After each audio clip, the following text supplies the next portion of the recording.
If we're interested in an online course on fermentation, you bet. Are you giving it, Cannot? Are you doing fermentation? No, you are. No, you. Alice Fava is doing it through the IMI. Okay. And so if I may, I'll send the announcement to you, Cannot. Can you forward it to all of our friends? Of course. She's offering a special fermentation workshop, including how to make natto, amasake, even miso, plus her famous Canadian brand of kimchi. Ooh. And pickles. So it's comprehensive. 6-week course, and it's hands-on. How about a course in how to love natto? How to love natto. I don't blame you, brother. Yeah, yeah. I love natto. Natto is a very controversial food in macrobiotic circles, right? Michio said there were two parties, the anti-natto and the pro-natto. Anti and pro, right? He said Amasaki unites the world. That's right. Who is not in favor of amasake? Everybody, right? No kidding. But not to. So, sorry, go ahead and start anytime you like. And the benefits are astonishing, right? Astonishing. Especially in today's situation when everyone's concerned about immunity. Something like natto is really a great benefit. Natural inoculation against virus and bacteria, okay? So we'll study more about that as time goes on. So before we get into our topic, LightFood, for today, wanted to just update a couple of issues around COVID-19, a couple of new bits of data that can help us confirm what we discussed the last time. And that was this particular strain of virus originating in bats is a more young phenomenon. And if the symptoms become severe, those tend to be more young symptoms going deep into the lung, for example, but also into the other deep internal organs like heart, kidneys, also are being affected by severe cases. Again, this is a small minority, a tiny fraction of the people who are exposed or even become infected. All right, so the first bit of data is that the infection and serious symptom rate is higher among men than among women. Were you guys aware of that? Men have a higher infection rate than women. Guys, have you been following that? See, one more, you're not right, one more confirmation of biological superiority for female sex. Sheldon is not happy with this lecture. I can see he's taking coffee break now. But anyway, he has to listen. He knows very well. He's been a long time married, so he knows very well. Very well from his. On a private note, I have one question. Sheldon, I think you're muted. Hold on. Okay, go ahead. Yeah, I just have one minor question. Do you ever change the bandage on your forehead? He needs his own TV show. What's happening? Why is Sheldon not nationwide out with his own TV show? I'll tell you, he's got a certain charm. I mean, I'll be his agent if he wants. Okay, I'll represent in New York and Hollywood.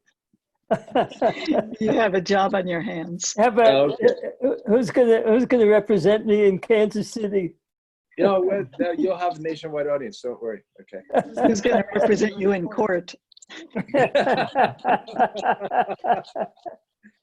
All right, wonderful. So men have a higher rate, guys. So that's an interesting fact. We'll get back to the cause of that. That's fact number one. Please note that. Please put this, add this to what we studied last time. And I hope everybody who is here with us today can also see the video from last time. Because we identified 7 interesting points and facts about COVID-19, which let us enable us to understand the dynamic of this situation, according to yin and yang, our philosophy and our principle. Second point, the rate of COVID-19 infection and fatality rate is dropping all across the United States, Europe, and Asia, okay, going down. And I assume where you guys are too, right? Mhm. It's tapering down. Is it, Sheldon, a little Yes. bit? Oh, yeah. Oh, yeah. A lot, right? Cannot. Oh, yeah. However, okay, and again, this is confirming what we know. The rates in Brazil are escalating, just as ours are going down, right? Okay. So that means the southern hemisphere, guys, is now experiencing what we experienced late winter and early spring of this year. So these two facts about COVID are entirely consistent. Men have a higher rate, number one, and Brazil is increasing as the North Hemisphere is diminishing. So who would like to unify those facts? What is the explanation for that, guys? It points to the same conclusion that we reached last time. COVID-19 must be what? What kind of anesthetic is there? Go ahead, Ginat, was that you? No. More young. Yeah, who is that? Who said that? It's Ruth in the kitchen. Oops. Thank you very much. You're absolutely right. In other words, we discovered last time that this condition, this syndrome, appeared first in the bats, which were carnivorous, and like the flu, tends to come out more in the dark and cold conditions, in other words, wintertime. And being more young, what do you think, guys? Eating a diet high in animal food or eating a plant-based diet, which is making us more at risk? More at risk. What do you think? Meat. Yeah. Oh, yeah. Oh, yeah. No doubt. I don't know whether you've seen it, but the areas around U.S. meat packing plants are all hotspots for COVID-19. Did you know this in Colorado, Kansas, and places like this? As well as, of course, big cities where everybody's packed in, young conditions. So, okay, men and women, guys, I know, here we go, Sheldon. This is the fact number 2 Sheldon's not going to appreciate. But between men and women, which one eats the more animal food? Not Sheldon, of course, but his gender. Which gender is eating more animal food, guys? Men. Men, of course, are eating more animal food, right? Yeah. Or I think, guys, you can say that they're a bit more primitive, right? So the paleo diet people tend always to be more guys, although some ladies are involved. Paleo diet, you know, meat-based diet. Whereas vegan diet tends to be far more female, okay? Really sharply polarized. So we were thinking, why don't we hold a mixer and invite the paleo guys and the vegan ladies and let them talk and discuss the whole thing, work it out. What do you think? Would that work? Would they get together? They would get together? I don't think I so. have that in my family. I It doesn't predict, work. no, Gennad, I predict the female vegans will totally win over the male paleos, okay? The male paleos will gladly have a tofu steak instead of a real steak, okay? Okay, served by their wonderful new friend, right? What do you think? No? Okay. Yeah, opposites attract. Yeah, they sure do. Well, that explains the dichotomy there, right? Between male and female, men and women in But COVID-19. who's gonna cater the wedding? Yeah, that's true. That's true. We'll work it out. We'll find a way. Macrobiotics, which is in the middle, right? Neither vegan nor paleo, right? That's right. That's right. And then, okay, how about the Brazil versus the North Hemisphere thing? Guys, what's the obvious fact, yin-yang fact going on here?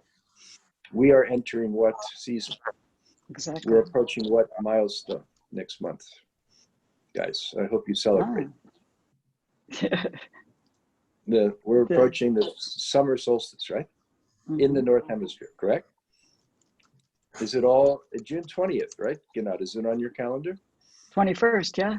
21st? Okay. So let's commemorate that. The longest day, the most powerful sun in the North Hemisphere comes that day. And we're approaching it now. So that means for us, the conditions of brightness and warmth are dispelling the COVID, right? Which prefers the dark, deep recesses in the human body, right? This is being dispelled because sunlight is providing vitamin D, which is an immune booster. So people's immune systems are getting stronger. And secondly, as we discussed last time, sunlight is directly the melting and killing the virus itself. Okay. So that's good news for us. What about Brazil, guys? What season are they entering in the Southern Hemisphere, right? Guys, Bad news. they're the opposite, right? Winter. They're going toward the winter solstice, peak of winter, peak of their lack of sun.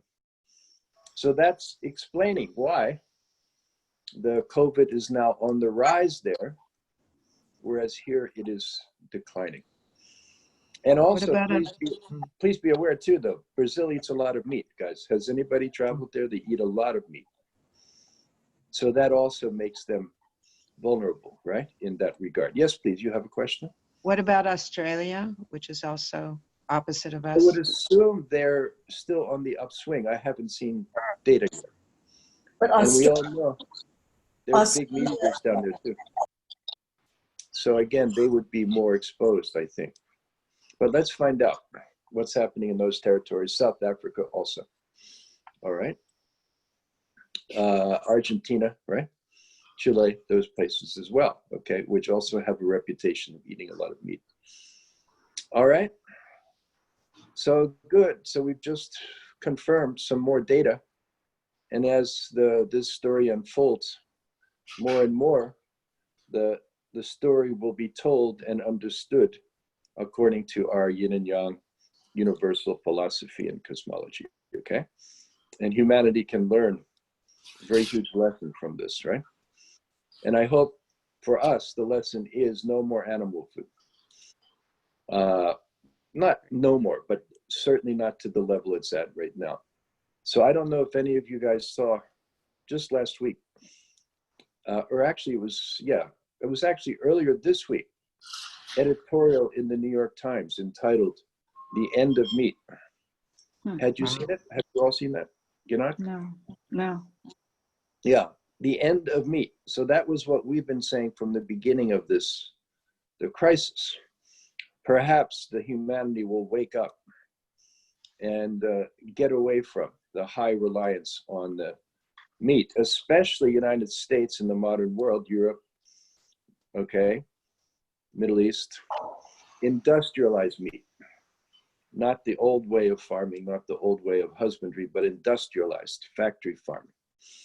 So hopefully the awareness of that hazard, risk and danger to the public health will become clearer and clearer. And again, that's what we've all been saying since day one. Okay, so let me show you again one time. We just published this, Strengthening Natural Immunity.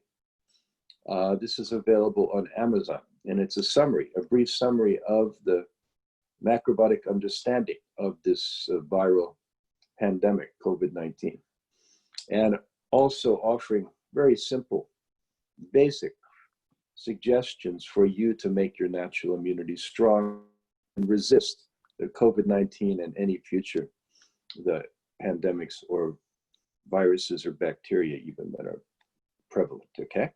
So please pick this up. All right. All right, good. Then how about the study guide? Gennad, did our friends receive today's study guide? Well, I mailed it. I mailed it to them. I don't know more than that. All right, good. Well, we're hoping they got it. Should we ask briefly if some friends to let us know if you have it or if you didn't have it, guys? If you received my email that I sent out this morning, Israel time, it included a link to the study guide for today's talk. Yes, we got it. You have it? All right, good. So this topic is very relevant to today's situation. Because as we know, like this virus and its origins are very much the opposite of light in the darkness, okay? That is living in caves during the day and is active at night. So light, as we just studied, as we just saw, from our environment in the form of the movement towards the summer solstice is helping banish this from the environment. That means external light. But light from the inside, produced from our food, is also helping tremendously. Number one, to strengthen our immunity. And number two, to banish and destroy the virus itself, okay, from the inside out. So the ideal combination would be the living a very natural lifestyle, fresh air, sunshine, which I know Gennad and Sheldon are doing, and I hope everybody else is doing. And also eating a diet of light food. That means the captured sun's energy, solar energy, in the form of carbohydrate, especially complex carbohydrate. And if you look at your study guide, you'll see, okay, the first page is showing the influence of daytime and nighttime on our cereal grains and plants, okay? So I think you guys studied in, we all did, high school biology class. I was probably not paying attention back then, but anyway, now we're paying attention. What is the daytime phenomenon by which plants capture solar energy and convert it into food, in this case, glucose. Ah, wonderful, Gennad. We have it on the screen now. So what is that process? We all studied this. It's called photosynthesis, right, guys? Can you see? And it's illustrated here in the diagram, the lower page, the lower illustration. Daytime sunlight is captured by the leaves of the plants and then used to make glucose. And glucose, which is the main nutrient in cereal grain, is in essence captured sunlight. Captured sunlight. Sunlight combined with carbon dioxide and water and crystallized, stored in the form of a cereal grain, okay? So that is, by its very nature, what we could call light food. Its origin is the brightness of the sun and the atmosphere, okay? So if you also see further, guys, then look at the picture of this plant here. You see the roots going into the ground. And what comes up from the roots? Well, we all know water does. That's why we water our plants. Same thing, grains are growing in the field and either absorbing water from rain, or in the case of rice, from the paddy itself, where they're growing. And that water is used as a medium for minerals to come up and help construct the plant's infrastructure, okay, and perform various functions. At the same time, there's another nutrient that's coming up through the roots. And this is produced by bacteria living in the soil within the root system. These bacteria have the ability to take nitrogen from the atmosphere and convert it into nitrite. And as you all know, nitrogen is the leading number one gas in the atmosphere, something like 80%. Oxygen, which we need for our life, is about 20%. So when we breathe, we're absorbing all of that and taking out, extracting out the oxygen and not taking in, not absorbing the nitrogen. And nitrogen exists, as does oxygen, in the form of a molecule. Two atoms, so-called N2, nitrogen 2.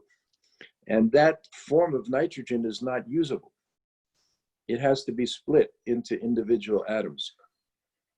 And these bacteria in the soil are capable of doing that. And the term for that is they're capable of fixing nitrogen and attaching it to other elements to form these nitrite compounds. And these nitrites are absorbed up through the root system. And they are used by the plant to form amino acid. And as you know, amino acid is the building block of protein. Okay, so we have a huge distinction here in the plant. And we'll use cereal plant as our reference point because that is our primary food. And it's the primary patterning that we use for our life is within that cereal plant, actually. So everybody, please turn to the next page, Gennad, if we can. All right. And you'll see all of these wonderful cereal plants here, different varieties. All right. Corn, rice.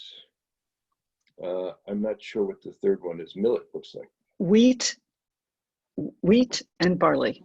Wheat and barley. Okay, great. These are all of our staples, Gennad, right? Millet should be there too, but that's okay. Same pattern. So again, please note, right? Let's take rice, if you can. If you have printed this out, everybody, that would be great. So why don't you do this? If you're able to draw a line, where the root begins and the stem and the rice plant grows above the ground. In other words, the line should be showing the earth, right? And then everything above the earth, this is the sun, is nurturing.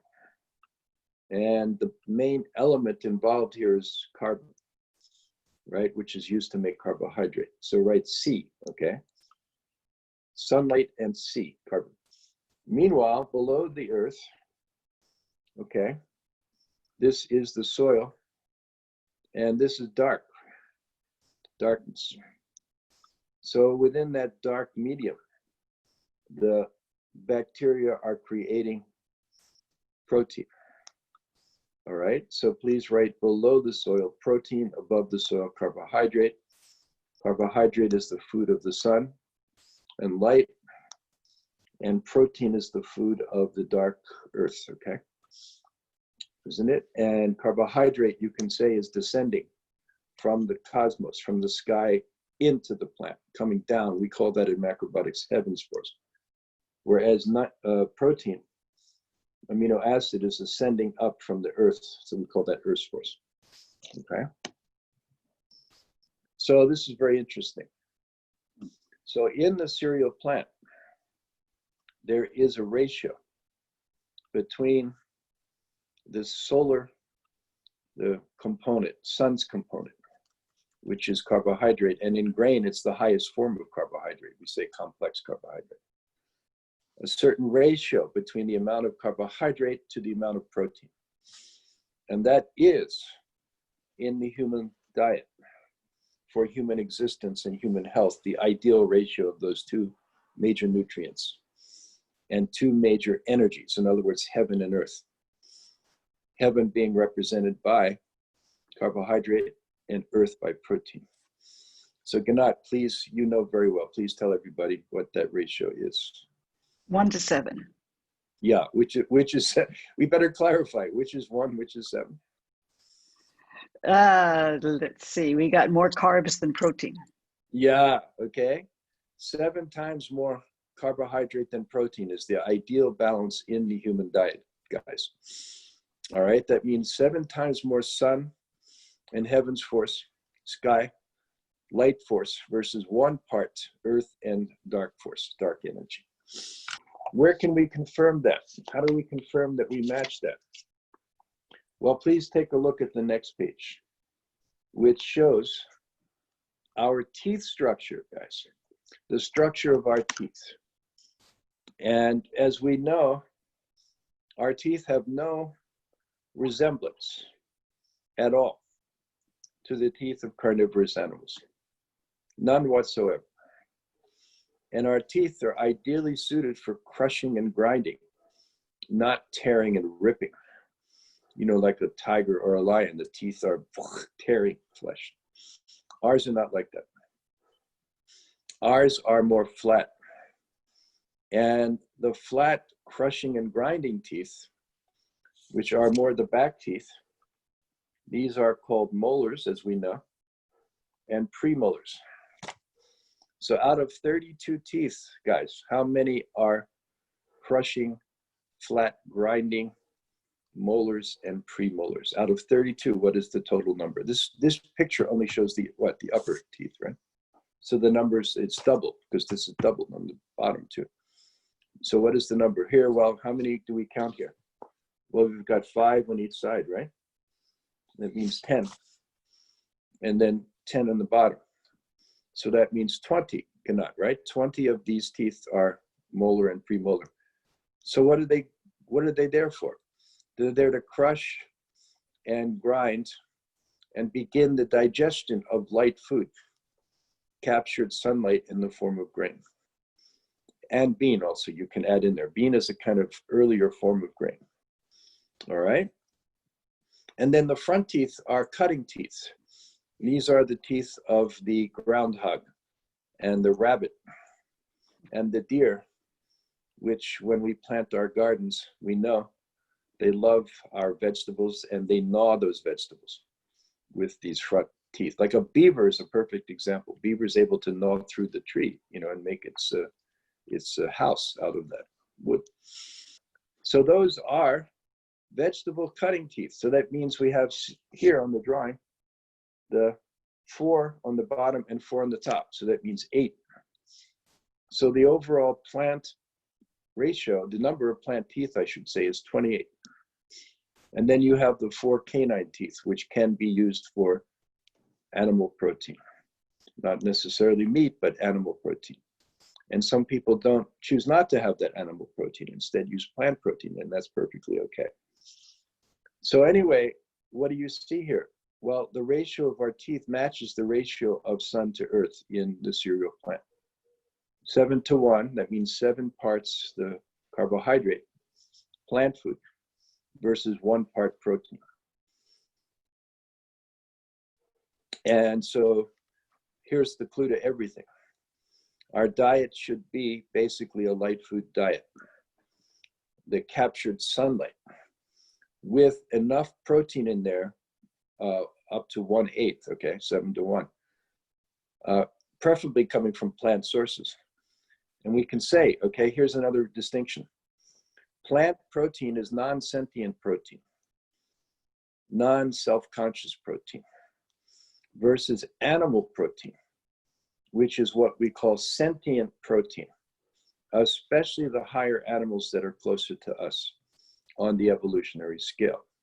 What do we mean by sentience? Guys, what is sentience? Sentience is a form of self-awareness, okay? And animals all have this. All pet owners know this. And more the people, especially like young vegan people, they're very upset that the entire food system is completely overlooking the sentience of these creatures. That means they have emotions even, and self-awareness. And what does that mean? Well, protein cells are very sensitive, as are the water cells. You know, the majority of our protein cells is water, our water. And you know, Dr. Emoto's work, was it Enimoto? The Japanese doctor who did the studies on the way that water molecules arrange themselves, crystals, according to the vibrations they receive. So if they listen to like nice classical music, very pretty pattern comes. If they listen to heavy metal music, then distorted, crazy pattern comes. And if the researcher says, I will take care of you, I love you to the plant, or the water molecules rather, and then those molecules will be beautiful crystals. And if he has the opposite, I'm filled with hate and anger, then very distorted. So what kind of the patterning happens to animals when they're killed in the livestock industry, guys? Can you imagine? Higher sentient animals like cows or pigs, the sheep, goat, etc. Very much the memory of the unhappiness and darkness and misery goes into those cells and is imprinted in the form of cellular protein memory and also water crystal memory. So eating that means, of course, right, that is then transferred to us, almost like taking an organ transplant. And as you probably know, the people receiving, especially heart transplant, often the memory of the donor is implanted into the recipient. And those donors often have the food cravings, like the recipients have food cravings that the donor had, or style preferences, or their behavior becomes much changed, like the donor of the organ, the deceased donor. So what does that mean? That means that dark protein energy, sentient protein, is very much affecting our consciousness. Okay? So rather than when we eat grain, for example, we are existing in a very bright world, literally on the surface of the planet, which is showered by the sunlight during the day with unlimited sky above. And how about at night?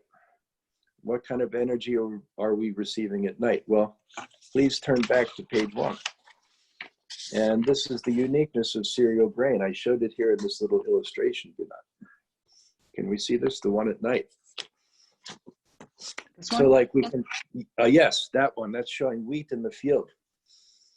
And what that means, guys, is that nighttime is not really dark, but it's very fine, subtle light vibrations coming from, of course, the moon, when the moon is bright, but also from planets, stars, galaxies, the universe itself. It's actually beautifully subtle, the high frequency vibration, okay? And as you know, that universe is unlimited. So the information and energy coming into the grains through, by the way, those hair-like projections called awns, they're actually antenna, and they channel the energy in from the cosmos at night. Okay. So what do you get here? You get the essence of nighttime unlimited cosmic vibration coming in, being channeled by those fine antenna awns.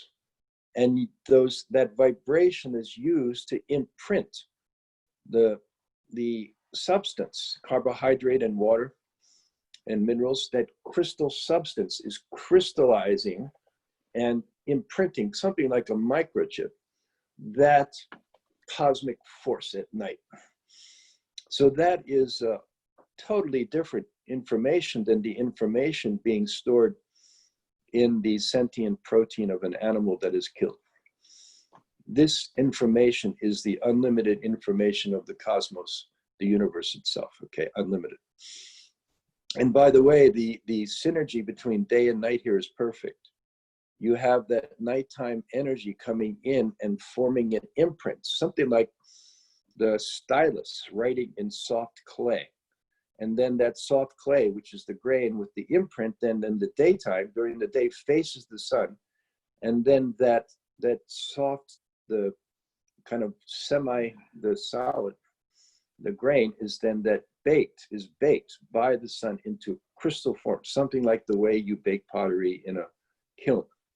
And that imprint from the cosmos then is captured, something like a photographic plate, and stored in the grain, together with the sun's energy, being captured in the form of the complex carbohydrate. So it's a totally amazing food. So when you eat it, what happens? When it's properly prepared, properly served well, what happens is that imprint, that consciousness in the grain, which is the universe itself. When I say plants are non-sentient, what I mean is they don't have independent nervous systems which interpret the influence of the environment. In other words, what you're getting from the plant is the uninterrupted, unfiltered, purest form of that universal energy.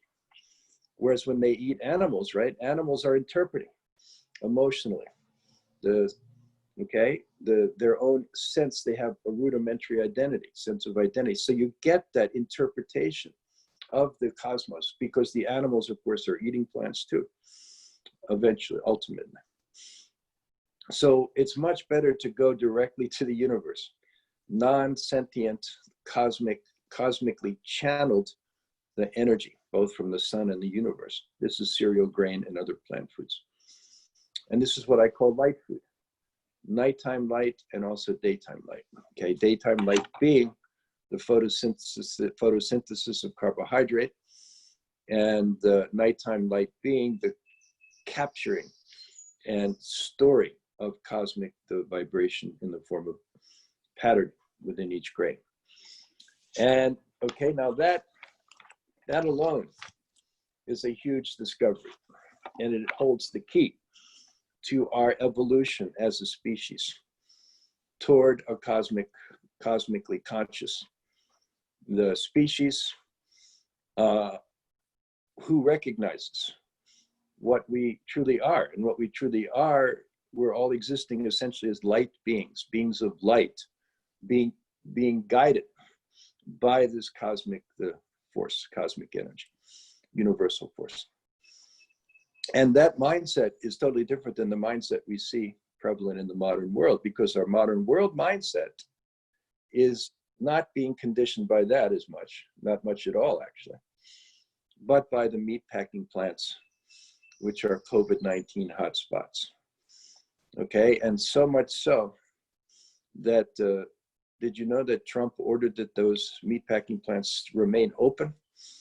Because the meat was considered to be, the supply of meat, a vital American national security interest, when in fact the opposite is true. The no meat is the much more nationally secure. No meat is a much more healthy population. No meat and grain instead in the diet is the main food is a much more enlightened and fully aware and conscious population. So our view, I don't know, Gina, could I ever be US president with that kind of philosophy? The opposite. Got my Trump. vote. I don't think I could. I think I would have a very small minority, but we'll see.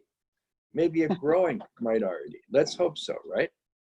An enlightened minority. I have two questions for you. One is, during COVID-19, do we have less interference with darkness, with celestial lights, more availability of these lights?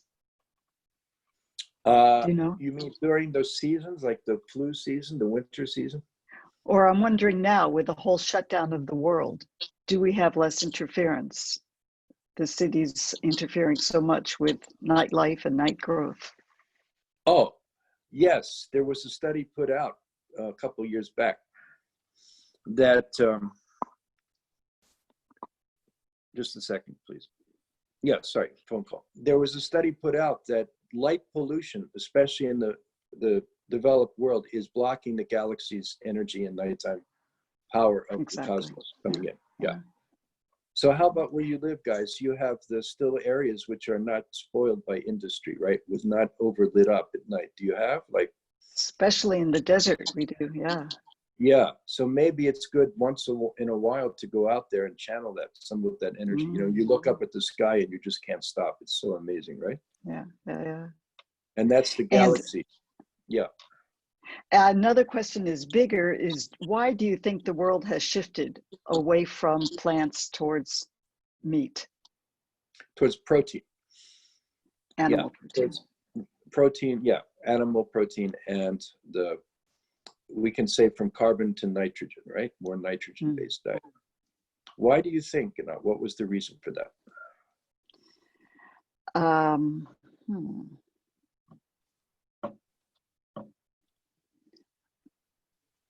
You know, I don't know which way to go. Well, it's historic and it goes way back. I mean, I'm thinking with the ice age, post-ice age, and then developing fire. Still, why animal protein? It's a good question. It's a very good question. And there's no doubt that our most early ancestors were not hunter-gatherers in that aspect. They were grain eaters, okay? So let's figure out why civilization went this way. But there's no denying, guys, that that direction has reached its dead end. It's a limit now. It can't go any further that way. It has to change back to its opposite. And so our ancestors were... Well, I have a suggestion. Yes, please. If you're thinking back, people were hunters. The availability of animals for food came probably before agriculture. Does that make sense? Well, here, look at it this way. You know, and this COVID-19 thing really illustrates this. When we first heard about this was going to be an issue. We stocked up on basic staple foods, right? Did you guys do the same? Like Toilet paper. Maybe you bought a sack of brown rice. Instead of buying it in a 2-pound bag a couple times a month, you bought a 30-pound sack, right? Perhaps. Or you stocked up on dry beans or barley or sea vegetables. And what did you notice about our foods? They all are perfect for storage. And we're very secure when I'm not saying we're panic buying and hoarding stuff, but just a reasonable supply of food. These dry grains and beans and sea vegetables, right, are providing us with food, the ultimate food security, right, Gennad? Mm-hmm. And we don't need to depend on, you know, the weekly slaughter of cattle and fresh meat being delivered. We don't care because our food is secure. We are set, okay? So the point of this being that grains and beans are a much more stable and secure food source supply than hunting. Hunting is very sporadic, very unpredictable. And I don't know, Gennad, when this whole thing happened, did you get nervous about your food supply or were you pretty secure and calm about it? Not at all, yeah. Yeah, calm, just maybe buy a little extra than normal. Nor about my own health. I never hesitated Yeah, so unlike Trump, who was paranoid about the supply of meat, we weren't paranoid at all. We were very relaxed and we have plenty of the grain stored. We have plenty of beans stored. We're fine. We're fine. So the point is hunting and gathering. Hunting itself is not the origin of our species, because if that were the case, then our entire physiology would be different, including our teeth and digestive makeup. So here and there, people, because of necessity, climactic and other types of necessity, minority groups were forced to practice hunting and gathering, but not the vast majority of humanity, which was continuous cultural or even pre-agricultural gathering of grain, bean, and vegetable foods. It's very, very interesting study. Okay, let me call your attention, guys, to one other aspect here. And that is we saw the 1 to 7 pattern at the beginning of our digestive system. All right, that means 7, the parts, the plant crushing and cutting teeth versus 1 part animal or protein, the tearing teeth, right, canine teeth. That same ratio is duplicated at the other end of the digestive tract. And that is the ratio between so-called beneficial and harmful bacteria. Here they're saying very simply, good bacteria, bad bacteria. Can you see, guys? Okay. And, all right. What is that? Who wants to take a guess, Gennad? What is the ratio of good to bad in the microbiome in the large intestine? What is that ratio? Gennad, take a wild guess. 1 to 7. Which is 1, which is 7? Oh, bad guys are losing. Good guys are what? They're the winners. Bad guys are being held in check, okay? So please write down, if you printed this out, where you see good to the left margin, write 7. and bad to the right margin, right one. And good, right, please write carbon. Bad, write nitrogen. And under good, please write plant grains, beans, and plant food, good, plus, let's see, probiotic foods, okay. And under bad, please write animal protein. Animal protein. So again, it's so apparent. The ratio that is at the beginning, alpha, is also at the end, omega. Alpha and omega are reflecting, that means beginning and ending of the digestive tract. That's 7:1 plant to animal or carbohydrate to protein ratio. It's most astonishing. So guess what the importance of that is, guys, to our natural immunity? What is the importance of that composition? Microbiome composition. What is its importance to our immune system, guys? And you'll be astonished to hear this. Can you imagine? Well, they estimate 70 to 80% of the body's immune cells are in the digestive tract directly.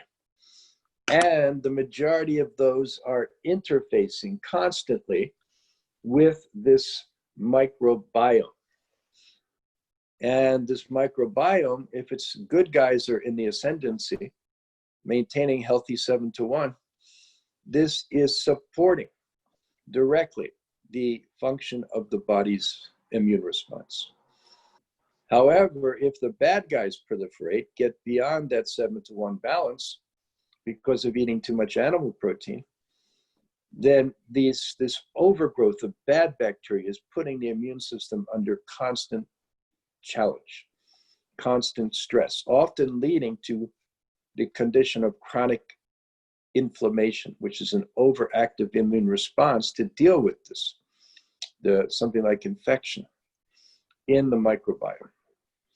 So what we eat through this microbiome immune, the interface, is directly impacting our immunity. Okay, that's why macrobiotic friends who are keeping healthy 7:1 who are also supporting that bacteria with wonderful fermented, right, probiotic plant foods, have no concern much about being infected or their health, because they know their immunity is more or less, unless they're in very extreme conditions, more or less protecting them day to day. Their diet is the #1 immune strengthening protective factor. Whereas the meat guys are paranoid about this because they are at risk, because their microbiome is being disrupted and their immune system is being disturbed by this high protein diet that they're eating, high nitrogen diet. Did you know, guys, in the oceans, many of the oceans around the world are appearing what are called dead zones? Have you heard this? The most famous, I think, is the Gulf of Mexico. Okay, the mouth of the Mississippi River. The Mississippi River empties into the Gulf of Mexico. And what's going into all of those, the tributaries, and pouring into the Mississippi River? Runoff from the meat processing facilities, waste, and other runoff, plus fertilizer, runoff from agriculture. And what's the similarity between the fertilizer used to artificially grow crops in the center of the United States, the Midwest, and animal waste? Well, it's all nitrogen based. The fertilizers are nitrogen based, and the animal waste and runoff from the meat packing is all nitrogen based. So that nitrogen based contamination, if you will, gathers, right, and flows down and then empties out into the Gulf of Mexico, where it feeds toxic algae and other organisms. In other words, it acts as fertilizer and then winds up the blocking the imports, the blocking the absorption of oxygen, and then killing the natural life that is in the waters. Well, the same thing happens in the human intestine. The over intake of these nitrogen-based proteins, way out of the 1:7 proportion, feeds, nurtures the overgrowth of these toxic bacteria, just like the toxic algae and bacteria in a dead zone. So the intestine essentially starts to resemble a dead zone. And of course, in that situation, immune response is totally reduced, totally limited, and totally diminished. So this all gets back to the point. We should not be doing this. This is polluting ourselves.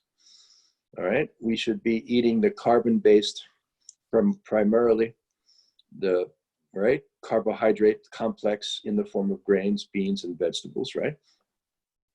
And also non-sentient protein.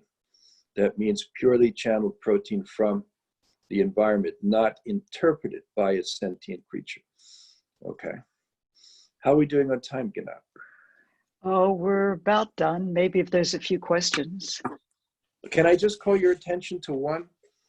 The cute Mhm. thing here, this final page. Do you see the girl wearing the big headdress? Oh, right. I forgot that one. Mhm. Yeah, let's see that, because go that is find such a fascinating Yeah, there you go. artifact of our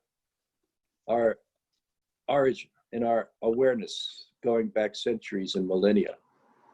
See the girl wearing the headdress? Now, that almost looks like an American Indian headdress, right? But what's the difference between her headdress? This is from the Ukraine, by the way. Ukrainian, the flower crown, they're called. And what is the difference between her headdress and the American Indian headdress? Can you see right off the bat? What is it, Yeah, Kenai? this is grains and those are feathers. Yeah, the American Indians are hunters, right? Huh. Eagle feathers, right? Bird feathers, right? Isn't it? Yeah. This is a wheat growing. Ukraine was the breadbasket of Europe, the main agricultural grain growing part of Europe. So they celebrated that by creating these beautiful headdresses. And if you look, this is made up of wheat and flowers. Isn't it beautiful? And can you see Ginat, the aunts coming out at the periphery? Yeah. Isn't this incredible? And if you Google this, the Ukrainian flower crown, many, many beautiful designs are there. And the beautiful young women wearing these, right? It's incredible. I was astonished when I saw this. Because this is a direct representation of higher consciousness produced by the consumption of wheat and other grains. In other words, the energy is coming into her crown chakra. Can you see that? Ginat, symbolizing the energy entering the wheat grains and channeling into her crown chakra and also her third eye chakra. It's a beautiful representation of the value, the importance of eating whole grain for higher consciousness. And it's something like an aura, right? Surrounding her head, right? An aura. Wow. So it's channeling in and then radiating back out. It's so beautiful. Amazing. Don't you think, guys, this is worth our consideration? Those chakras are being energized by her LightFood diet or the LightFood custom of her culture, which is to grow and harvest wheat and other grains. So magnificent. So let's return to that, okay? We were thinking, Ginat, maybe a good idea. We start a business to manufacture and sell these crowns. Great. Yeah, you can ship that over with all the other foods that we're going to get. And we can also auction them off at summer conference and right, something like that. Yeah, and you can model them too. Yeah. All right, wonderful, guys. So those are our comments. I wish we had more time, but that's our comments for today's study. I hope you enjoyed, and please ask any questions if we have time. Very much. Thank you so much, Ed. Always a pleasure. Thank you.